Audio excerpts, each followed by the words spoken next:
সারা দেশের মতো ঢাকার আসনগুলোতে প্রার্থীদের কথার লড়াই, প্রতিশ্রুতি, ভোটের আনন্দ আমেজ ত্রয়োদশ জাতীয় সংসদ নির্বাচনকে উৎসবে পরিণত করছে। শনিবার দুপুরে নিজের নির্বাচনী এলাকা ঢাকা ৬-এ প্রচারণা চালান বিএনপি প্রার্থী ইশরাক হোসেন। এ সময় নির্বাচিত হলে ফুটপাত দখলমুক্ত করা সহ নানা উন্নয়নের প্রতিশ্রুতি দেন তিনি। আমাদের উপরে আস্থা রেখেছে, ইনশাল্লাহ এই আস্থার উপযুক্ত প্রতিদান আমরা দল এবং আমাদের নেতাকে দিব ইনশাল্লাহ, আপনাদেরকে সাথে নিয়ে। ঢাকা ৮ আসনেও জমে উঠেছে নির্বাচনী প্রচারণা।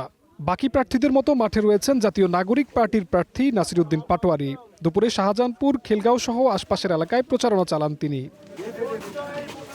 আসনটিতে তার শক্ত প্রতিদ্বন্দ্বী বিএনপির মির্জা আব্বাসের সমালোচনার পাশাপাশি দেন উন্নয়নের নানা প্রতিশ্রুতি।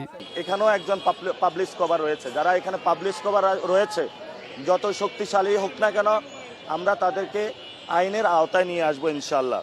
যুবকরা আছে তাদের জন্য আমরা স্কিল ডেভেলপমেন্টের জন্য কাজ করব এবং প্রচুর পরিমাণে এখানে হকার বাইরা রয়েছে, আমরা হকার বাই যারা আছে তাদেরকে লাইসেন্সের আওতায় নিয়ে আসবো। একই সময়ে নয়াপল্টনে ব্যবসায়ীদের একটি অনুষ্ঠানে যোগ দিয়ে পাটোয়ারির করা মন্তব্যের জবাব দেন মির্জা আব্বাস।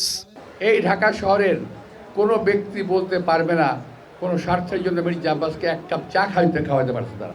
ওই বিশেষ ব্যক্তি ছাড়া যিনি এখানে অতিথি পাখি হয়ে এসেছেন, এই সমস্ত ব্যক্তিদের হাত থেকে দেশটাকে রক্ষা করতে হবে।